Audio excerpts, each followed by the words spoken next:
family. God bless you in Jesus' mighty name. Welcome back to my channel. My name is MJ. We'll talk all things autism. Happy Friday to you. We made it through another week.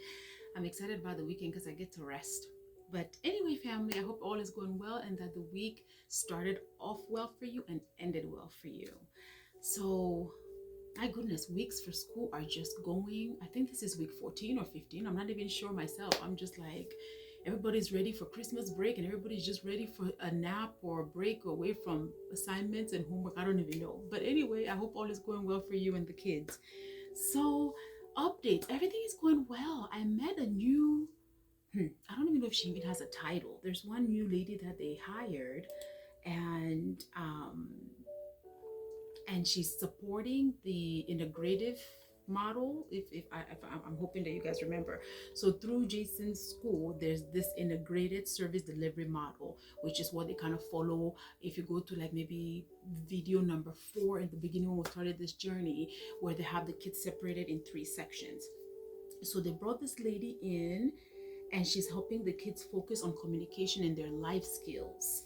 And so the update is, there was a video that I want to say that I did where I mentioned there was the school's monthly newsletter.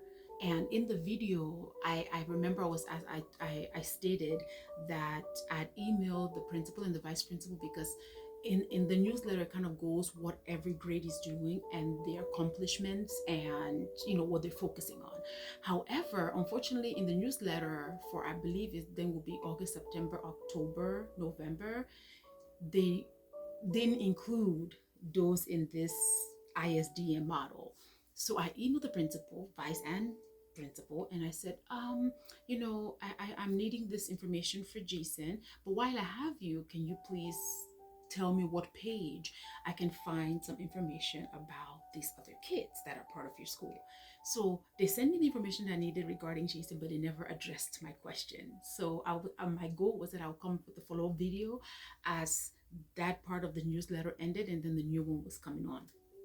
So we received the new newsletter, and to my amazement, so I'm going to tell you, it was very, very, this is a win-win for us. And that's the reason why we all need to speak up as parents when something doesn't look right, not only for our kiddos, but even if it's just for our typical kids.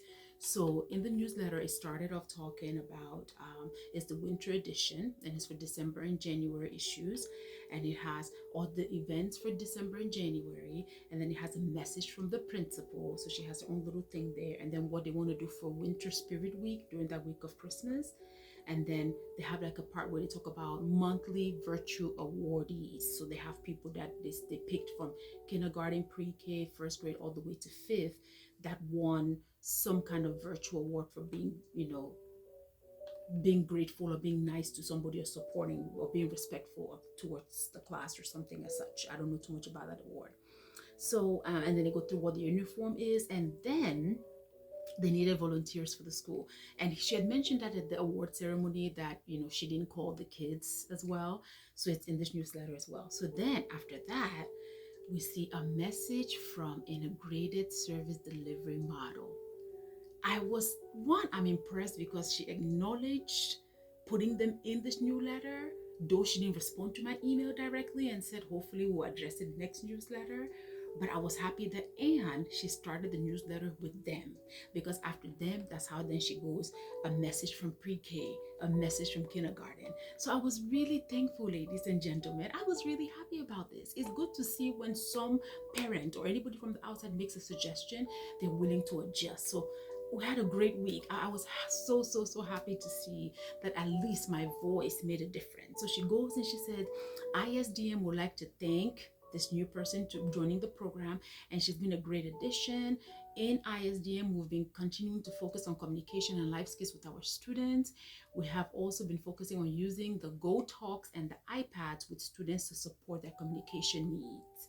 Then she continues about the curriculum, what curriculum they're following for their own ELA, and then the curriculum for math, and and then focusing on literature and writing, and just, I was so excited, guys. I had to tell you guys this, but this was needed. It was needed because there was no acknowledgement of these kids. And if they're part of your school, their voice and their own things being done in the classroom also has to be set, so that us parents know what they're working on, what they're learning, what is different from a regular, so great week. I was so excited to bring this to you guys. And I also attended a meeting which is under the umbrella of Special Education Citizens Advisory Council, because like I tell you guys, the minute that you stop learning, it's like you just start dying. Like, where is the need to be like, I want to empower myself, I want to know things? So I joined the meeting. In the meeting, it was held by a co-chair to what they call SECAC, which is what stands for the Special Education Citizen Advisory Council. And so the co-chair was there, and then Dr. Miller, who was the coordinator of compliance through Baltimore County, just talked about the IEP process. He just said what happens when a parent wants one, what happens when the teacher feels like they're the ones to initiate a need for an IEP. What happens if the child doesn't need as many services under IEP? What is the next option, which would be a 504? So he went through the whole thing. One thing that I'll tell you that I learned about that is that Dr. Miller mentioned, was that it was great for, as our students leave elementary, go into middle school, that student that is going to middle school should now sit in on those IEP meetings, in order for them to, one, have that ownership of their own education plan. Remember, IEP, and it's an individualized education plan.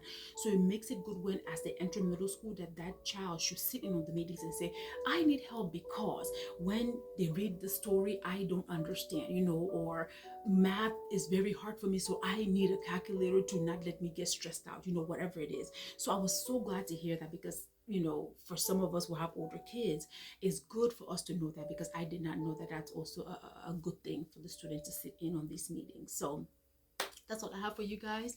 Enjoy the rest of your Friday. Happy weekend, as I said. Get some rest while you can, because it's all about rest. I love rest, but even though sometimes I don't think I get enough of it. But remain encouraged, family, and we'll continue to move forward. We thank God for His strength and all He continues to do in our lives and the lives of our children. And I'll talk to you guys soon. I'll see you guys in next video on Wednesday. Remember, Jesus Christ is the same yesterday, today, and forevermore. God bless you, family. Remain encouraged.